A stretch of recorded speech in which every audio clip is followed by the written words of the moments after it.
ഒരു സമർപ്പിതനോ സമർപ്പിതയോ സന്യാസഭയിൽ നിന്ന് ഓട്ടോമാറ്റിക് അഥവാ ഇപ്സോ ഫാക്ടോ ഡിസ്മിസലിലൂടെയും മാൻഡേറ്ററി ഡിസ്മിസൽ അഥവാ നിർബന്ധിത പുറത്താക്കലിലൂടെയും പുറത്താക്കപ്പെടുന്നത് കഴിഞ്ഞ 2 വീഡിയോകളിൽ നമ്മൾ കണ്ടു. ഇന്ന് മൂന്നാമത്തെ രീതിയായ ഫാക്കൽറ്റേറ്റീവ് ഡിസ്മിസൽ എന്താണെന്ന് നമുക്ക് കാണാം.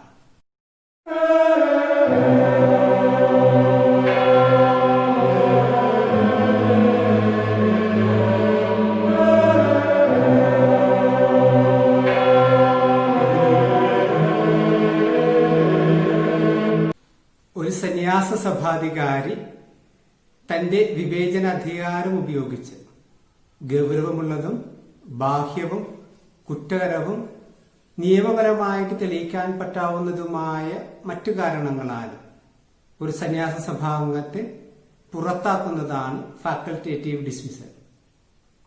ഇത്തരം സന്ദർഭങ്ങളിൽ അംഗത്തെ പുറത്താക്കണമോ വേണ്ടയോ എന്ന് തീരുമാനിക്കുന്നത് സഭാധികാരിയുടെ വിവേചനാധികാരമാണ്. പ്രധാനമായും 6 കാരണങ്ങളാണ് ഫാക്കൽറ്റേറ്റീവ് ഡിസ്മിസലിന് കാരണമായിട്ട് ലത്തീൻ കാനോൺ നിയമത്തിലെ 696-ാമത്തെ കാനോൺ പറയുന്നത്. ഒന്നാമത്തേത് സമർപ്പിത ജീവിതത്തിന്റെ കടമകളുടെ പതിവായിട്ടുള്ള ഉപേക്ഷ. സമർപ്പിത ജീവിതത്തിന്റെ കടമകൾ എന്തൊക്കെയാണെന്ന് ലത്തീൻ കാനോൺ നിയമത്തിലെ 662 മുതൽ 672 വരെയുള്ള കാനൂനുകളും പൗരസ്ത്യ കാനോൺ നിയമത്തിലെ 473 മുതൽ 78 വരെയും 536 മുതൽ 543 വരെയുള്ള കാനൂനുകൾ പറയുന്നുണ്ട്. ക്രിസ്തുവിനെ അടുത്തനുഗമിക്കുക, സെഗ്വേല ക്രിസ്തി ആണ് ഓരോ സമർപ്പിതന്റെയും അടിസ്ഥാന കടമയായിട്ട് കാനൂൺ നിയമം പറയുന്നത്. ഒപ്പം ക്രിസ്തുവിനെ അടുത്തനുഗമിക്കുവാനായി സഹായിക്കുന്ന ആത്മീയ ജീവിതത്തിന്റെ വളർച്ച. അത് വിശുദ്ധ കുർബാന, കുംഭസാരം, വചന വായന, വചനധ്യാനം, മാസധ്യാനം, വാർഷിക ധ്യാനം തുടങ്ങിയ ആത്മീയ പ്രവർത്തികളിലൂടെ ഓരോ സമർപ്പിതനും ആത്മീയമായി വളരണമെന്നും കാനൂൺ നിയമം ഓർമ്മപ്പെടുത്തുന്നു. കൂടാതെ സമൂഹ ജീവിതം, സമ്പർക്ക മാധ്യമങ്ങളുടെ വിവേകപൂർണമായ ഉപയോഗം, ആവൃത്തി കീപ്പ് ചെയ്യുക, പുറത്തുനിന്ന് പുരുഷനായാലും സ്ത്രീയായാലും ആരെയും ആവൃത്തിയിൽ കയറ്റാതിരിക്കുക. ഒപ്പം ഓരോ സമർപ്പിതനും ലഭിക്കുന്ന പണമായാലും വസ്തുക്കളായാലും അത് അധികാരികളെ ഏൽപ്പിക്കുക. ദാരിദ്ര്യ ജീവിതത്തിന് ജീവിതം കൊണ്ട് സാക്ഷ്യം നൽകുക എന്നിവയാണ് സമർപ്പിത ജീവിതത്തിന്റെ കടമകളായിട്ട് കാനൂൺ നിയമം പറയുന്നത്. ഇവയുടെ തുടർച്ചയായ ലംഘനം സമർപ്പിതനെയോ സമർപ്പിതയോ സന്യാസ സഭയിൽ നിന്ന് പുറത്താക്കുന്നതിന് കാരണമായി തീരുന്നു. ഒരു സന്യാസ സമൂഹത്തിൽ നിന്ന് പുറത്താക്കപ്പെടാവുന്ന രണ്ടാമത്തെ കാരണമാണ് പാവന ബന്ധങ്ങളുടെ തുടർച്ചയായ ലംഘനം. സമർപ്പിത ജീവിതത്തിന്റെ അടിസ്ഥാനമാണ് ദാരിദ്ര്യം, ബ്രഹ്മചര്യം, അനുസരണം എന്നീ വ്രതങ്ങൾ, മറ്റു പാവന ബന്ധങ്ങൾ. ലത്തീൻ കാനൂൺ നിയമത്തിലെ 607-ാമത്തെയും 712-ാമത്തെയും 731-ാമത്തെയും കാനൂനുകളും പൗരസ്ത്യ കാനൂൺ നിയമത്തിലെ 554-ാമത്തെയും 563-ാമത്തെയും കാനൂനുകൾ ഇതിനെക്കുറിച്ച് പറയുന്നുണ്ട്. സന്യാസ വ്രതങ്ങളുടെയും മറ്റ് പാവന ബന്ധങ്ങളുടെയും തുടർച്ചയായ ലംഘനം കാണിക്കുന്നത് ആ സമർപ്പിതനോ അല്ലെങ്കിൽ സമർപ്പിതയ്ക്ക് ആ ജീവിതത്തോട് താല്പര്യമില്ല, അല്ലെങ്കിൽ ആ വ്യക്തിക്ക് ആ ഒരു ദൈവവിളി ഇല്ല എന്നുള്ളതാണ്. ഇനി ഈ 3 വ്രതങ്ങളും മറ്റു പാവന ബന്ധങ്ങളും ജീവിക്കേണ്ടത് ഓരോ സന്യാസ സമൂഹത്തിന്റെയും നിയമങ്ങൾക്കനുസരിച്ചാണെന്ന് ലത്തീൻ കാനോൺ നിയമത്തിൽ 598-ാമത്തെ കാനൂനും പറയുന്നുണ്ട്. ഇവയുടെ തുടർച്ചയായ ലംഘനം ആ സമർപ്പിതനായ സമർപ്പിതയെ സന്യാസ സമൂഹത്തിൽ നിന്ന് പുറത്താക്കുന്നതിന് കാരണമായി തീരുന്നു. മറ്റൊരു കാരണമാണ് ഗൗരവമായ വിഷയങ്ങളിൽ സന്യാസ സഭാധികാരികളോട് മർക്കടമുഷ്ടിയോടുകൂടെ അനുസരണക്കേട് കാണിക്കുക. ഉദാഹരണമായിട്ട് ഒരു സ്ഥലത്ത് നിന്ന് ട്രാൻസ്ഫർ കൊടുക്കുമ്പോൾ ട്രാൻസ്ഫർ സ്വീകരിക്കാതിരിക്കുക.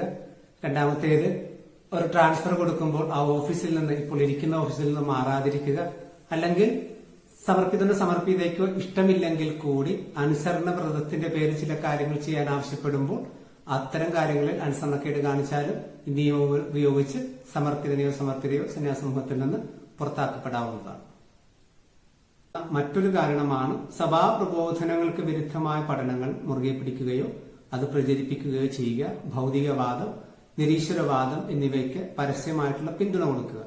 സഭയുടെ വിശ്വാസങ്ങൾക്കും ധാർമ്മികതയ്ക്കും എതിരായിട്ടുള്ള പ്രവർത്തിക്കുന്നവരെ സന്യാസഭയിൽ നിന്ന് പുറത്താക്കുന്നതാണ്. ഉദാഹരണമായിട്ട് കഴിഞ്ഞ കുറച്ച് മാസങ്ങൾക്ക് മുമ്പ് ഒരു ഐറിഷ് ഡൊമിനിക്കൻ വൈദികനെ Congregation for the Doctrine of Faith പുറത്താക്കുകയുണ്ടായി.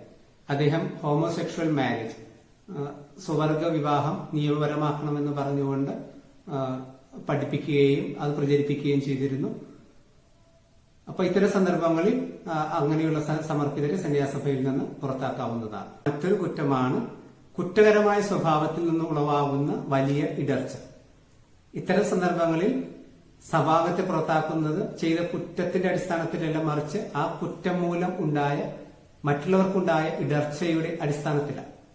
ഉദാഹരണത്തിന് ഒരു സമർപ്പിതയോ പൈസ തിരിമറി നടത്തിയതിന്റെ പേര് പിടിക്കപ്പെടും. അപ്പൊ അത്തരം അവസരങ്ങളിൽ സഭയിൽ നിന്ന് ആ സഭാംഗത്തെ പുറത്താക്കാവുന്നതാണ്. സഭാധികാരികളുടെ അനുവാദമില്ലാതെ 6 മാസത്തിൽ കൂടുതൽ സന്യാസഭയിൽ നിന്ന് പുറത്തു നിന്നു കഴിഞ്ഞാൽ അത്തരം വ്യക്തികളെയും സന്യാസഭയിൽ നിന്ന് പുറത്താക്കാമെന്ന് കാനോൻ നിയമം ഓർമ്മപ്പെടുത്തുന്നുണ്ട്. ഇവ കൂടാതെ മറ്റു പല കാരണങ്ങൾ കൊണ്ട് ഒരു സമർപ്പിതയെയോ ഒരു സന്യാസമൂഹത്തിന്റെ നിയമങ്ങൾക്കനുസരിച്ച് പുറത്താക്കപ്പെടാവുന്നതാണ്. ഈ നിയമങ്ങളെല്ലാം ബാധകമായിരിക്കുന്നത് നിത്യവ്രതം എടുത്ത വ്യക്തികൾക്കാണ്. സാധാരണ വ്രതം എടുത്തവർക്ക് ഇത്തരം ഗൗരവമല്ലാത്ത വിഷയങ്ങൾ ആണെങ്കിൽ കൂടി സന്യാസഭയുടെ നിയമങ്ങൾക്കനുസരിച്ച് സന്യാസഭയിൽ നിന്ന് പുറത്താക്കപ്പെടാവുന്നതാണെന്ന് ലത്തീൻ കാനോൻ നിയമത്തിലെ 696 കാനോനിലെ 2ാമത്തെ പാരഗ്രാഫ് ഓർമ്മപ്പെടുത്തുന്നുണ്ട്. ഒരു സമർപ്പിതയെയോ സന്യാസഭയിൽ നിന്ന് പുറത്താക്കുന്നതിനുള്ള നടപടി ആരംഭിക്കുന്നതിന് മുൻപ് തന്നെ ആ സഹോദരന്റെ തെറ്റ് അല്ലെങ്കിൽ സഹോദരിയുടെ തെറ്റ് മനസ്സിലാക്കി നന്മയുടെ വഴിയിലേക്ക് തിരിച്ചു കൊണ്ടുവരുവാൻ സഭാധികാരികൾ പരിശ്രമിക്കണമെന്ന് കാനോൻ നിയമം ശക്തമായിട്ട് ഓർമ്മപ്പെടുത്തുന്നുണ്ട്. ഫാക്കൽറ്റേറ്റീവ് ഡിസ്മിസൽ പ്രോസസ് ആരംഭിക്കുന്നത് പ്രൊവിൻഷ്യാളോ ഡെലഗേറ്റോ തന്റെ കൌൺസിൽ അംഗങ്ങളുടെ അനുവാദത്തോടുകൂടി ഈ ഡിസ്മിസൽ പ്രോസസ് ആരംഭിക്കുവാനായിട്ട് തീരുമാനമെടുക്കുമ്പോഴാണ്. അതിനുശേഷം സഭാംഗത്തെ ആദ്യത്തെ കാനോനിക്കൽ വാണിംഗ് അറിയിക്കുന്നു. അദ്ദേഹത്തിന്റെ ഭാഗം വിശദീകരിക്കുവാനുള്ള അവസരവും നൽകുന്നു. അതിനുശേഷം 15 ദിവസങ്ങൾക്ക് ശേഷം 2ാമത്തെ കാനോനിക്കൽ വാണിംഗ് നൽകുന്നു. അതിനുശേഷമുള്ള വിശദീകരണത്തിന് സംതൃപ്തിയില്ലെങ്കിൽ മാത്രമേ സഭാധികാരി ആ സഭാംഗത്തെ പുറത്താക്കുന്നതിനുള്ള നടപടിക്രമങ്ങളുമായിട്ട് മുന്നോട്ട് പോവുകയുള്ളൂ. ആ തെളിവുകളെല്ലാം ശേഖരിച്ചുകൊണ്ട് കൌൺസിൽ അംഗങ്ങളുടെ അനുവാദത്തോടുകൂടി സുപ്പീരിയർ ജനറലിന് അയച്ചു കൊടുക്കുന്നു. സുപ്പീരിയർ ജനറൽ അല്ലെങ്കിൽ മദർ ജനറൽ തന്റെ 4 കൌൺസിൽ അംഗങ്ങളെങ്കിലും ഉണ്ടാകണം. കാര്യം അത് ആ പ്രോസസ്സിന്റെ സാധുതയ്ക്ക് ആവശ്യമാണ്. അവരുടെ അനുവാദത്തോടുകൂടെ ഈ പുറത്താക്കൽ നടപടി പൂർത്തിയാക്കുന്നു. അതിനുശേഷം ഈ സഭാംഗത്തെ പുറത്താക്കാൻ തീരുമാനിക്കുകയാണെങ്കിൽ അത് പരിശുദ്ധ പിതാവിനെ അറിയിക്കുന്നു. പരിശുദ്ധ പിതാവിൽ നിന്ന് ആ പുറത്താക്കലിന് കൺഫർമേഷൻ സ്ഥിരീകരണം ലഭിച്ചാൽ മാത്രമേ ആ പുറത്താക്കൽ നടപടി പൂർത്തിയാവുകയുള്ളൂ. എന്താണ് ഫാക്കൽറ്റേറ്റീവ് ഡിസ്മിസൽ എന്നാണ് നമ്മൾ ഈ വീഡിയോയിലൂടെ കണ്ടത്. ഇത് നിങ്ങൾക്ക് ഇഷ്ടമായെങ്കിൽ മറ്റുള്ളവരുടെ അറിവിലേക്കായിട്ട് പങ്കുവയ്ക്കുക. മറ്റ് വിഷയങ്ങളുമായിട്ട് നമുക്ക് അടുത്ത വീഡിയോയിൽ കാണാം. അതുവരെ എല്ലാവർക്കും നന്ദി.